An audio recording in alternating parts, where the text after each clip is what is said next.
নমস্কাৰ মৰমৰ বন্ধু বান্ধৱীসকল গাখীৰৰ পৰা ওলোৱা খৰখিনি আমি জমা কৰি ঘি কেনেকৈ বনাইছো সেইখিনি অলপ আপোনালোকৰ ওচৰত ভিডিঅ' লৈ আনিছো আমি খৰখিনি গাখীৰৰ ওলোৱা খৰখিনি আমি ফ্ৰিজত ষ্ট'ৰ কৰি ৰাখো জমা কৰি 2 সপ্তাহ বা 3 সপ্তাহ এনেকৈ তাৰ পিছত আমি সেই খৰখিনি আমি লৈ মিক্সাৰ গ্ৰাইণ্ডাৰত ঠাণ্ডা পানী গ্ৰাইণ্ড কৰি ধুনীয়াকৈ মাখনৰ দৰে বস্তুটো ওলাই যায় তাৰ মাখন খৰখিনিৰ ভিতৰত যিখিনি এক্সট্ৰা পানী আছে সেইখিনি ওলাই যায় তেনেকৈ আমি তৈয়াৰ কৰি তাৰ পিছত ঘি বনাবলৈ তৈয়াৰ হৈ যায় তাৰ পিছত গৰম কেৰাহীত আৰু এই মাখনখিনি বা খৰখিনি দিয়াৰ পিছত বাটাৰৰ নিচিনা মেল্ট হৈ যায় গৰম কেৰাহীত দিয়াৰ পিছত ধুনীয়া মানে তেল ওলাই যায় আৰু এনেকৈ বনালে মানে ঘিটো অলপ বেছিকৈ পোৱা যায় সেইকাৰণে আমি এনেকৈ ঘিটো বনাও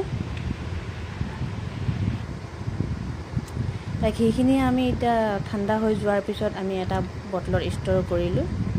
ঘিখিনি আচলতে মোৰ মায়ে বনাইছে ভিডিঅ' বনাই মই এডিট কৰি দিছোঁ আমাৰ ঘি তৈয়াৰ হৈ গ'ল বাই বাই